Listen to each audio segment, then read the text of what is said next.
थोड़ा सा नीचे होल्ड करें, आगे आए, थोड़ा सा आगे आए। हाँ हाँ, अब अच्छा, थोड़ा सा फासला रखें, इसमें थोड़ा सा फासला रखें। सबसे पहले पुल द पिन, फिर aim at the base of the fire, base, फिर स्क्वीज़ द हैंडल, हैंडल को दबाना और फिर स्वीप करना। चलें।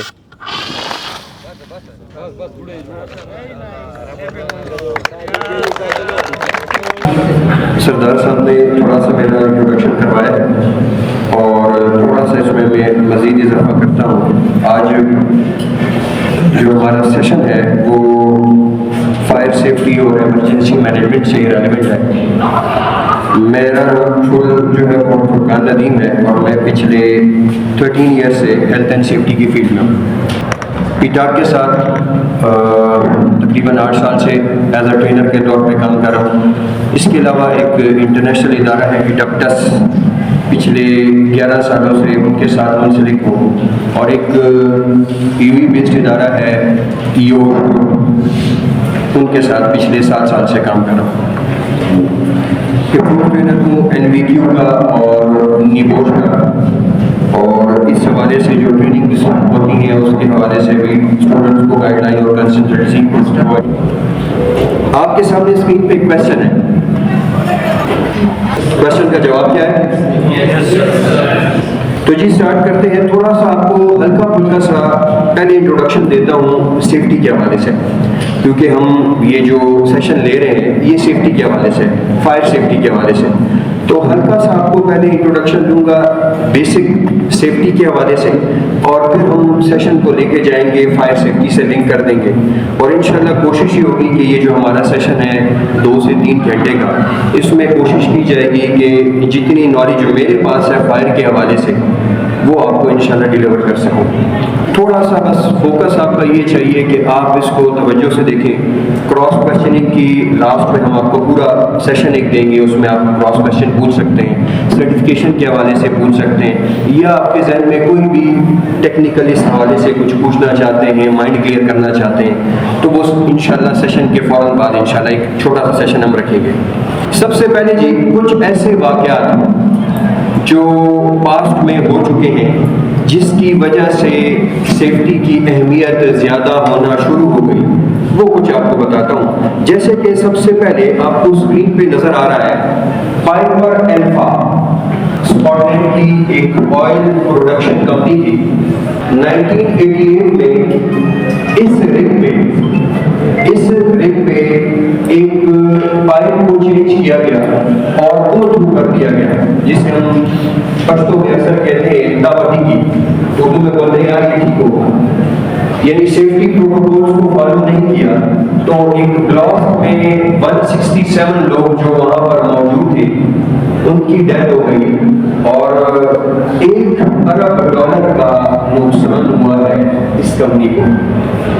अगर पाकिस्तान के हिसाब से आप कैलकुलेट करते हैं तो आजकल 285 का डॉलर है, तो 285 अरब रुपए का नुकसान हुआ है इस कंपनी को, किस वजह से? सेफ्टी ना होने की वजह से। तकरीबन यूके की 10% प्रोडक्शन जो ऑयल की थी वो उसमें कमी आई है इस हादसे की वजह से। चेर्नोबिल रशिया 1986 में एक ब्लास्ट में कहते ये हैं कि कुछ 50 से 100 अफराद की डेथ हुई है, लेकिन जो 20,000 से 25,000 तक लोगों को कैंसर हुआ है किस वजह से हुआ है? सेफ्टी ना होने की वजह से। भोपाल एक्सीडेंट, इस पे एक डॉक्यूमेंट्री भी है, आप यूट्यूब पे कभी सर्च कीजिएगा भोपाल एक्सीडेंट। भोपाल में यानी इंडिया में 1984 में एक मच्छर मार कीड़े मार दवाई बनाने वाली, पेस्टिसाइड बनाने वाली फैक्ट्री में गैस लीकेज की वजह से 10,000 लोगों की अमवात हुई थी, और कुछ कहते हैं कि 1 लाख तक लोग जो है मुतासिर हुए थे किस वजह से? सेफ्टी ना होने की वजह से। हमारा टॉपिक फायर से रिलेवेंट है और फायर के हवाले से एक वाकया याद किया जाता है। हिस्ट्री में एक वाकया है 1871 में शिकागो यूएसए में आग लगी थी। कहते हैं जी 2 किलोमीटर का एरिया जल गया था, यानी ऑलमोस्ट यहाँ से हैदराबाद तक, और 1 लाख से ज्यादा लोग बेघर हुए हैं। किस वजह से? फायर की वजह से। हमारे पाकिस्तान का वाकया है अली इंटरप्राइजेस कराची, इसे बल्दिया टाउन का वाकया भी कहते हैं। यहाँ पे फिगर्स लिखे हैं 289 लोग आग लगने की वजह से झुलस के मर गए हैं, लेकिन ऑफ द रिकॉर्ड तकरीबन 700 मजदूर जलकर शहीद हुए हैं आग लगने की वजह से। क्यों भाई? आग लगी है, इमरजेंसी एग्जिट डोर जो है वो एरिया गोडाउन के तौर पर इस्तेमाल हो रहा था, ब्लॉकेज थी, इस वजह से 700 मजदूर जो है वो जलकर शहीद हुए। तो इन सब वाकयात को कोट करने का मकसद क्या है कि आपको ये बता सके कि भाई सेफ्टी फर्स्ट, सेफ्टी ऑलवेज। एक छोटा सा टर्म है सेफ्टी, बुनियादी कॉन्सेप्ट आपका सेफ्टी का क्लियर करता हूं, फिर हम जाते हैं फायर सेफ्टी की तरफ। आप में से कौन बताएगा भाई सेफ्टी क्या चीज है? बहुत सारे लोगों ने सुना होगा, किसी ने पढ़ा होगा, किसी ने कोर्स किया होगा। कुछ ऐसे चेहरे यहाँ पे बैठे हैं जिन्होंने यहाँ पर मेरे साथ ऑलरेडी पहले कनेक्ट थे, कोर्स कर चुके हैं। भाई सेफ्टी क्या चीज है? कोई भी बताए। पहले आप एक्सीडेंट और वो प्रिकॉशन और एहतियात जो हादसे से पहले और बाद में। एक्सीडेंट जबरदस्त। और जी कौन? अवेयर होना ठीक है। और कोई जिन्होंने बताया अवेयर होना, जिन्होंने बताया एहतियात करना, जिन्होंने कहा कि जी प्रिकॉशंस का ख्याल रखना, जिन्होंने भी बताया है वो ठीक बताया है। इसको आसान कर देते हैं ताकि आप इसको आसानी से बयान कर सकें। एक छोटा सा फार्मूला है, इस फार्मूला को याद कर लें। तो इस फार्मूला को जब आप याद कर लेंगे तो आप आसानी से सेफ्टी को बयान कर सकेंगे, सेफ्टी ऑफिसर का काम बयान कर सकेंगे और सेफ्टी का मकसद बयान कर सकेंगे। ये फार्मूला आपको क्या कहता है?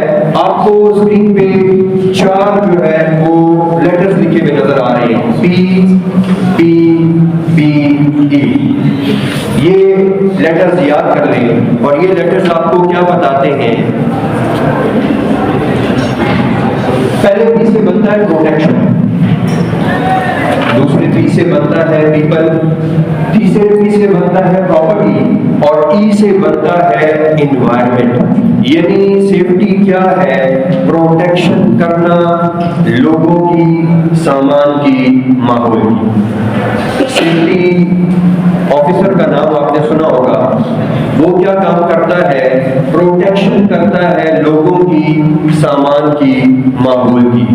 और सेफ्टी का मकसद क्या है?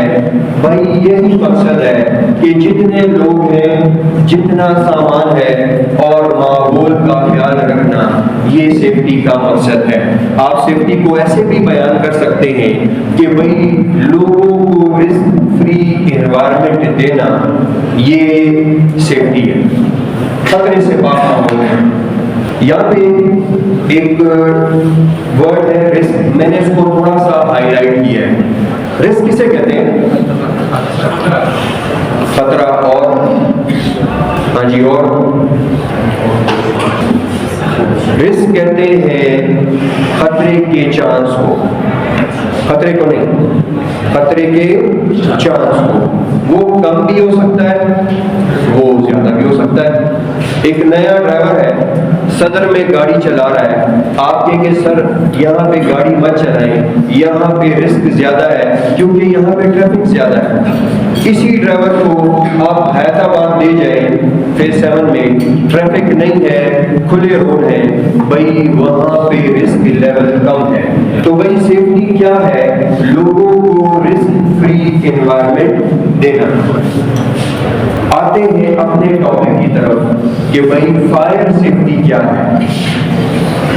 फायर सेफ्टी भी लोगों की, सामान की, माहौल की हिफाजत करना है फायर के हवाले से। आप इसको डिफाइन भी कर सकते हैं, refers to precautions that we have taken to prevent, detect and respond to fire as well as to minimise the risk of injury और डैमेज फ्रॉम फायर। तो भाई एक छोटी सी डेफिनेशन है और सीधा सीधा अपना टॉपिक शुरू करते हैं फायर सेफ्टी। आपको यहाँ पे ये जो कोर्स करवाया जा रहा है ये लेवल 2 सर्टिफिकेशन है यूके की, वही कोर्स आपको यहाँ पे पढ़ाया जा रहा है इन डिटेल। तो कोशिश है कि ये जो हमारा 2 से 2.5 घंटे का सेशन है इसमें ये आपको मैं इंशाल्लाह पूरा करवाऊं, और साथ साथ एक छोटी सी डेमोस्ट्रेशन है हमारी फायर एक्सटिंग्विशर के हवाले से, उसका प्रैक्टिकल भी बात आप करेंगे इंशाल्लाह।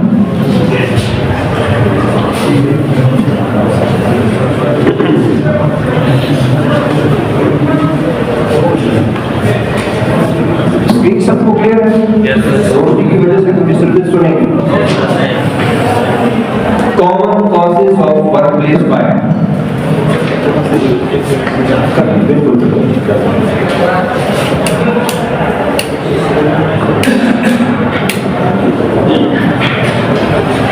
सब भाइयों को क्लियर है? Common causes of workplace fire. आग लगने के पीछे नॉर्मल वजूहात कौन सी होती है? Electrical equipment and wiring faulty, poorly maintained और मिसयूज्ड। आपको पता है शॉर्ट सर्किट की वजह से आग लगती है।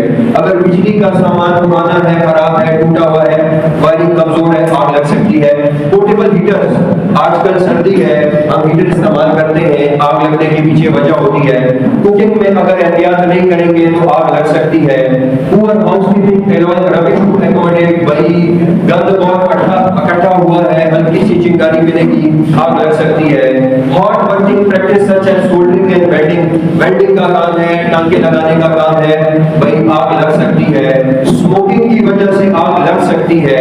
और एक टर्म यहाँ पे लिखा है आसन। शुक्रिया। आसन को जानते हैं? ये लफ्ज़ पहले सुना? हाँ जी, कौन बताएगा आसन किसे कहते हैं? हाँ अच्छा, आसन भाई कहते हैं जानबूझ के आग लगाना। क्यों भाई जानबूझ के क्यों आग लगाते हैं लोग? बदला लेने के लिए या इंश्योरेंस का क्लेम लेने के लिए। तो दुनिया में ज्यादातर जो आग लगती है वो शॉर्ट सर्किट की वजह से नहीं लगती, वो लगती है आसन की वजह से। यानी जानबूझ के लोग आग लगाते हैं कि किसी से बदला लेना है, पता लेना है, खुदा न खास्ता, तो आग लगाते हैं। या अगर इंश्योरेंस का क्लेम लेना है तो आग लगाते हैं। तो आसन जानबूझ के आग लगाना, बदला लेने के लिए या इंश्योरेंस क्लेम लेने के लिए।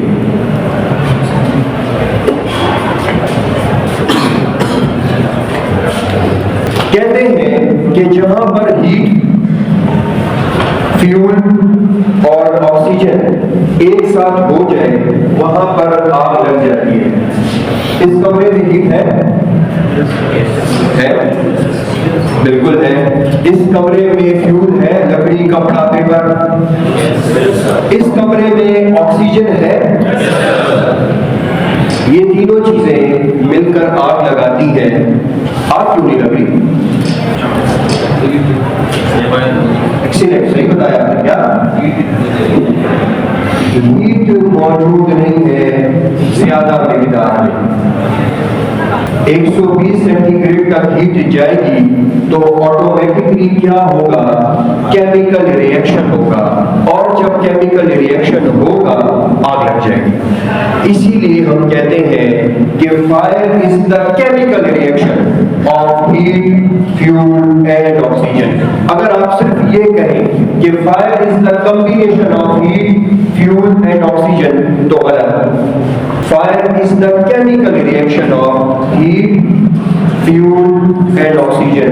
जहां पर ये तीनों होंगे केमिकल रिएक्शन होगा, आग लग जाएगी। आप ये भी कह सकते हैं कि भाई फ्यूल पड़ा है, लकड़ी पड़ी है, ऑक्सीजन वो हवा से ले रही है, आपने कोई इग्निशन सोर्स, जलने वाला सोर्स दिया, हीट दी, केमिकल रिएक्शन हो जाएगा और आग लग जाएगी। इसलिए कहते हैं fire is the chemical reaction of heat, fuel and oxygen. एक भी इसमें ना हो तो आग नहीं लगेगी। भाई फायर के खतरात क्या है? फायर से क्या होता है?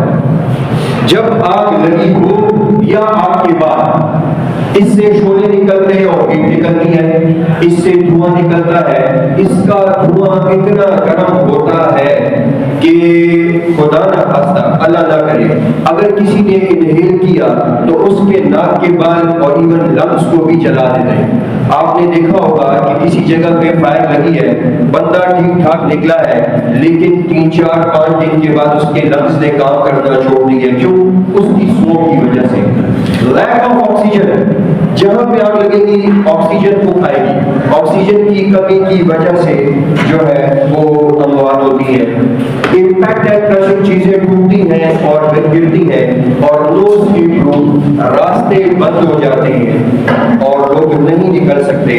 जैसे मैंने आपको थोड़ी देर पहले कोट किया, अली इंटरप्राइजेस कराची, 700 मजदूर क्यों शहीद हुए हैं? क्योंकि जो निकलने का रास्ता था, जो एग्जिट रूट था, वो ब्लॉक था। तो भाई फायर के हजर्ड ये है,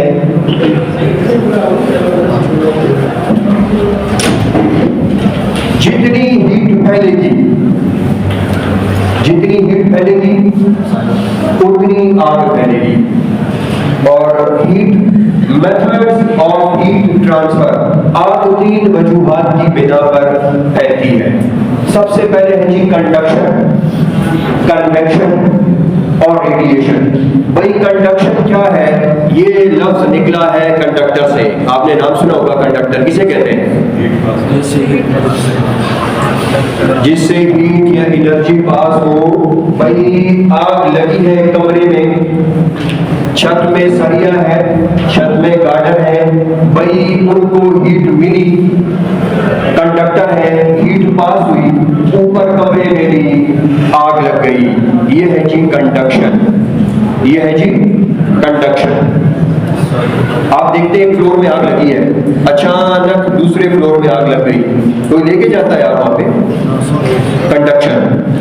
दूसरे नंबर पे है जी कन्वेक्शन, इसमें हीट ट्रांसफर होती है स्मोक के थ्रू। सबसे ज्यादा खतरनाक ये है, आग लगी, धुआं निकला, ऊपर फ्लोर पे गया, निकलने का रास्ता नहीं मिला, वहां पे इकट्ठा होगा, वहां का टेम्परेचर ज्यादा करेगा, ऊपर फ्लोर में फ्यूल है, ऊपर फ्लोर में ऑक्सीजन है, ऊपर भी आग लग गई, कन्वेक्शन। और तीसरा है रेडिएशन। आपने सुना होगा कि भाई आग लग गई अफ्रीका के जंगलों में, भाई वहां पे जाके कोई आग लगाता है तो क्या होता है?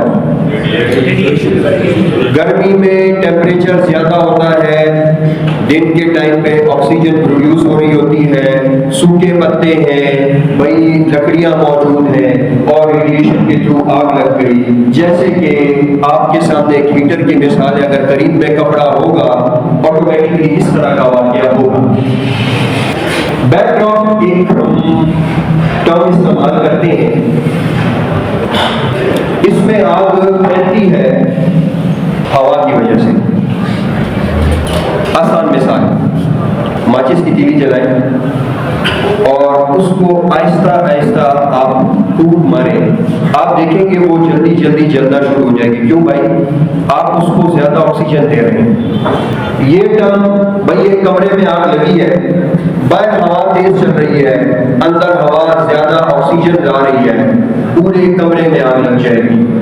एक टर्म है जी फ्लैश ओवर, कमरे में आग लगी है, भाई हीट ज्यादा हो गई कमरे में, जब हीट ज्यादा होगी ऑटोमेटिकली बाकी चीजें पड़ी हैं, फ्यूल पड़ा है, लकड़ी, कपड़ा, पेपर, ऑक्सीजन है कमरे में, भाई आग और चीजों पे भी लग जाएगी। इसीलिए जब खुदा ना खास्ता किसी जगह पे आग लगती है तो आप नोट करेंगे कि फ्रीक्वेंटली जो है वो आहिस्ता आहिस्ता आग नहीं लग, फौरन फैल जाएगी, पूरे कमरा जो है लपेट में आ जाएगा। अभी तक हम पढ़े थे कि भाई फायर क्या है। मैंने आपको बताया fire is the chemical reaction of heat, fuel and oxygen. फिर हमने पढ़ा कि भाई आग किन वजूहात की बिना पर फैलती है, कंडक्शन, कन्वेक्शन, रेडिएशन। दो टर्म्स हमने पढ़े, बैकड्राफ्ट और फ्लैश ओवर। अब आते हैं कि आग से बचा कैसे जा सकता है। फायर सेफ्टी प्रिकॉशन, प्रिकॉशन कहते हैं एहतियात को, प्रिकॉशंस कहते हैं एहतियात को। एहतियात में दो तरह की हो सकती है, एक है जी प्रिवेंशन, हम बचा सकते हैं, दूसरा है प्रोटेक्शन, हम ऐसे इकदाम कर सकते हैं कि आग लगे तो वो लोग अपने आप को बचा सकें। प्रिवेंशन में क्या है कि इस तरह के मामला ना हो जैसे कि आपको स्क्रीन पे नजर आ रहा है। ये ठीक है जो आपको स्क्रीन पे नजर आ रहा है कि भाई हीटर है, आगे साथ में जो है वो कॉटन्स पड़े हैं, लेकिन साथ में एक्सटिंग्विशर भी पड़ा है, ये ठीक है। एहतियात करेंगे कि ऐसे मामला ना हो। और प्रोटेक्शन के लिए हम ऐसी चीजें, ऐसी इंस्ट्रूमेंट्स लगाएंगे जिससे लोग अपनी हिफाजत कर सकें और सेव हो सकें। जैसे कि सबसे पहले यहाँ पर एक आपको मिसाल दी है प्रिवेंशन की। यहाँ पे क्या मसला है? ओवरलोड है। एक एक्सटेंशन है, यहाँ पर एक पावर एक्सटेंशन पड़ी है, अगर आप इस पे 4, 5, 6 चार्जर लगाते हैं कोई टेंशन नहीं लगाए। लेकिन अगर एक एक्सटेंशन है, आपने इस्त्री करनी है, आपने स्विच लगा दिया, उसके साथ माइक्रोवेव भी कनेक्ट है, उसके साथ आपने कोई और हैवी इक्विपमेंट वॉशिंग मशीन भी लगा दी, अब तीनों चीजें फ्रीक्वेंटली चल रही हैं तो इस तरह का प्रॉब्लम आ सकता है। तो भाई प्रिवेंशन के लिए सबसे पहले ये भाई हीटर्स, प्रिवेंशन में हम पढ़ते हैं कि भाई आप कोशिश करें कि हीटर का इस्तेमाल ना करें। पाकिस्तान में तो गैस का मसला भी है, इस वजह से भी कहते हैं, लेकिन अगर आप करते हैं इसके ऊपर कुछ नहीं होना चाहिए, इसके करीब सामने कुछ नहीं पड़ा होना चाहिए, और ये ऐसी जगह पे नहीं होना चाहिए जहां पे पांव से ठोकर खा के ये गिर जाए। तो हमें इस चीज की एहतियात करनी है। आसन किसे कहते हैं? जानबूझ के आग लगाना, बदला लेने के लिए या इंश्योरेंस क्लेम लेने के लिए। अब एक बंदा जानबूझ के आग लगा रहा है अपनी प्रॉपर्टी को इंश्योरेंस क्लेम लेने के लिए, उसको रोक सकते हैं? उसको आप नहीं रोक सकते, लेकिन जो आपको नुकसान देना चाहता है, अल्लाह ना करे, आप उसको रोक सकते हैं। कैसे रोक सकते हैं? आपकी सिक्योरिटी जो है वो हाई अलर्ट हो, ताकि आपके जो सोर्सेज हैं उस तक ना पहुंच सके जो नुकसान देना चाहता है आपको।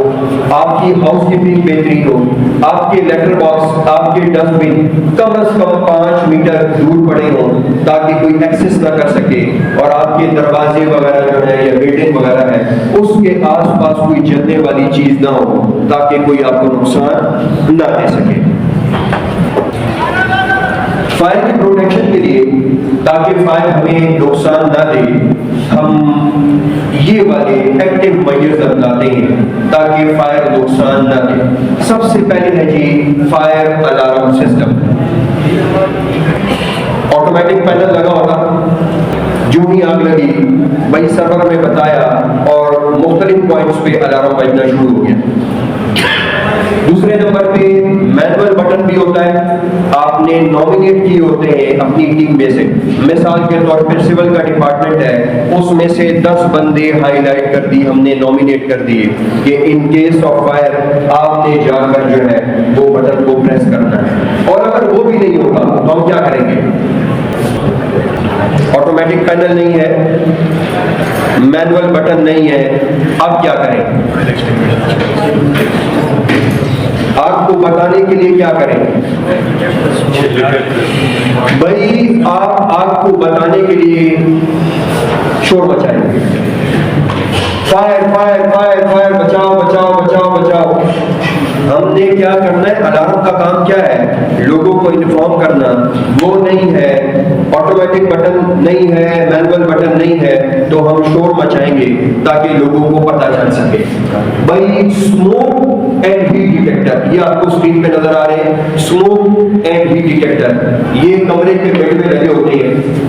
कमरे में स्मोक ज्यादा हो जाए या हीट ज्यादा हो जाए, आपका ये जो है जो भी इसका टेम्परेचर 70 डिग्री सेल्सियस हो जाए, इसका टेम्परेचर, तो ये ऑटोमेटिकली अलार्म पैनल के साथ कनेक्ट होता है, सर्वर के साथ कनेक्ट होता है, वहां पे बताएगा कि इस रूम में इस हाल में आग लगी हुई है। आपके स्प्रिंकलर सिस्टम, ये फवारा जो नजर आ रहा है, ये भी 70 डिग्री सेल्सियस पे एक्टिवेट हो जाता है, और स्प्रिंकल का मतलब है फवारा, पानी फेंकेगा आग को बुझाने के लिए। इमरजेंसी लाइटिंग हम लगाते हैं, ये नॉर्मल लाइटिंग से कनेक्ट नहीं होती, क्योंकि नॉर्मल लाइटिंग हम बंद कर देते हैं इन केस ऑफ फायर, क्योंकि अगर इलेक्ट्रिकल फायर है तो और नुकसान होगा। लास्ट में आपके पास ये है जी फायर एक्सटिंग्विशर। फायर एक्सटिंग्विशर आग को बुझाने वाला, इसकी छोटी सी डेमोन्स्ट्रेशन भी आपको दिखाएंगे सेशन में। फायर ब्लैंकेट, नाम सुना है जी fire blanket? Fire blanket, fire blanket छोटा सा बॉक्स या पैकेट की सूरत में आता है, ये वोवेन फाइबर ग्लास का बना हुआ होता है। ये क्या करता है, ये आग को बुझाता है। कैसे बुझाता है? आग के ऊपर जब आप डालेंगे, छोटी फायर के लिए आग के ऊपर आप डालेंगे तो ये ऑक्सीजन को स्मूथनिंग अलग कर देगा, आग बंद हो जाएगी। आप पेट्रोल पंप्स वगैरह में जाते हैं, वहां पे आपको बाल्टियों में रेत पड़ी हुई नजर आएगी। रेत में क्या खसूसियत है आग को बुझाने की? अलहदा करती है, स्मूथनिंग अलहदा करती है। ये भी वही टेक्निक के जरिए आपको बुझाता है। और रोज रील आपने मेरे ख्याल में यहाँ पे किधर इंस्टॉल देखी भी है मैंने, ये पाइप नुमा लगा होता है। इन केस ऑफ फायर, भाई 20 फ्लोर की बिल्डिंग है, 17वें फ्लोर पे आग लग गई है। अब फायर फाइटर जो है वो बाहर से तो हिट कर सकता है, आजकल ड्रोन्स का दौर है, उसका भी इस्तेमाल होता है, मैं पाकिस्तान की बात नहीं कर पाए, लेकिन जो फायर फाइटर है वो बिल्डिंग के अंदर से ये होज रील पाइप को ओपन करेगा, ग्लास को तोड़ेगा, पाइप को ओपन करेगा, और अगर फायर की टाइप का उसको पता है तो पीछे से पानी ऑन और फायर फाइटिंग। फायर की प्रोटेक्शन के लिए हम पैसिव मेजर्स भी लेते हैं, इनडायरेक्ट तरीके से भी सिक्योर करने की कोशिश करते हैं। जैसे अगर मिसाल के तौर पे ऐसा रूम है जहाँ पे केमिकल्स पड़े हैं, उसकी दीवारें, छतें जो है वो नॉन फ्लेमेबल मटेरियल से बना देंगे। एस्बेस्टॉस का नाम सुना है आपने? एस्बेस्टॉस किस लिए इस्तेमाल होता है? एक्सीलेंट, क्या वेरी गुड, बताएं। एस्बेस्टॉस एक रॉ मटेरियल है, पाकिस्तान में इस्तेमाल नहीं होता, लेकिन बहुत सारे बाहर ममालिक में इस्तेमाल करते हैं। ये अक्सर पाइप के गिर्द इसकी कोटिंग आपको नजर आएगी, दीवारों पे, छतों पे इसकी एक लेयर लगाते हैं। ये आपको एक कमरे से दूसरे कमरे में ट्रांसफर नहीं होने देता, क्योंकि नॉन फ्लेमेबल है। हम इस तरह के साइनेज लगाएंगे, साइनेज, एग्जिट डोर कहां पर है भाई, कहां पे रिस्क ऑफ फायर है, फायर एक्सटिंग्विशर कहां लगे हैं, आपका असेंबली पॉइंट, यहाँ पे ग्लव इस्तेमाल हुआ है, फायर असेंबली पॉइंट या उसे असेंबल पॉइंट भी कहते हैं। आपकी स्कूल कॉलेजेस में असेंबली होती थी, इकट्ठे होते थे लोग। असेंबल का मतलब ही है इकट्ठे होना। तो हमने एक वाइड इनफ एरिया चूज किया होता है, अलार्म बजेगा, हमने वहां पे इकट्ठा होना है और फिर आहिस्ता आहिस्ता आहिस्ता आहिस्ता एग्जिट डोर से निकल जाना है। असेंबल पॉइंट भाई, फायर डोर हमेशा बंद रखा जाता है। और कौन सा एरिया है जहाँ पे स्मोकिंग अलाउ नहीं होती, अमूमन जितने भी वर्किंग एरिया है वहाँ पे स्मोकिंग अलाउ नहीं होती, तो इस तरह के साइनेज हम लगाते हैं वहाँ पे। इन केस ऑफ फायर आप पाकिस्तान में 1112 को कॉल करेंगे, यूके में 999 है जो इस्तेमाल होता है। फौरन जो है अपने फायर वार्डन को इन्फॉर्म करेंगे, फायर वार्डन का नाम मेंशन होना चाहिए। और आग लग गई, लिफ्ट इस्तेमाल करेंगे? क्यों? बिजली बंद तो लिफ्ट बंद। भाई stop to collect personal belongings, भाई एक बंदा कहता है जी मेरा लैपटॉप पड़ा है, मैंने बड़ा महंगा खरीदा है और उसको लेने जा रहा है, ठीक है, भाई re-enter the building until instructed to do so। भाई आपको जब तक इंस्ट्रक्शंस नहीं मिलेंगी वापस बिल्डिंग में नहीं आना, इमरजेंसी अलार्म बजने के बाद। और जो आपका असेंबली पॉइंट है वो आपने मेंशन किया हुआ होता है भाई अपने इस फायर एक्शन प्लान में। ये जो आपके सामने ये पोस्टर नजर आ रहा है, ये आप मुख्तलिफ लोकेशंस पे लगाते हैं ताकि लोग अवेयर हों, लोगों को पता हो इन केस ऑफ फायर आपने क्या करना है। फायर इन 3 चीजों से मिलकर बनकर लगती है। अब अगर इनमें से एक एक को कंट्रोल करना हो, क्योंकि एक को कंट्रोल किया तो ऑटोमेटिकली आग बंद हो जाएगी, तो कैसे कंट्रोल करेंगे? मिसाल के तौर पे हीट को कंट्रोल करना है तो कैसे किया जाता है? पानी डाल के। तो पानी क्या करता है आग के साथ? कूल करता है, कूल डाउन, कूलिंग के जरिए। ऑक्सीजन को कंट्रोल करना है, आग लगी है, ऑक्सीजन को कंट्रोल करना है स्पेसिफिकली, कैसे करेंगे? रेंज तो एक सोर्स है ना, कैसे कंट्रोल करेंगे? ये भी एक सोर्स है, स्मूथनिंग के जरिए अलग करके। और फ्यूल को कैसे कंट्रोल करेंगे? आग लगी है, लकड़ी पड़ी है, उसमें आप लकड़ी डालते जाएंगे, बढ़ती जाएगी। वही आप उसको स्टार्विंग के जरिए कंट्रोल करेंगे। स्टार्विंग मतलब भूखा रखना, स्टार्वेशन से निकला है। आग लगी है, लकड़ी डालते जाए, बढ़ती जाएगी। लेकिन जब उसको आप स्टार्विंग भूखा रखेंगे, यानी लकड़ी, कपड़ा, पेपर आप दूर कर लेंगे, आग बंद। हीट को कंट्रोल करना है हमेशा ठंडा करके, यानी पानी के जरिए। और ऑक्सीजन को कंट्रोल करना है तो वो सोर्स कोई भी हो सकता है, वो कंबल की सूरत में भी हो सकता है, वो रेत की सूरत में भी हो सकता है, या किसी और सोर्स के जरिए भी आप कर सकते हैं। क्लियर? अभी तक आपने स्क्रीन पे देखा है, इससे रेलेवेंट आपके माइंड में कोई क्वेश्चन, कोई बात है तो बिला झिझक पूछें।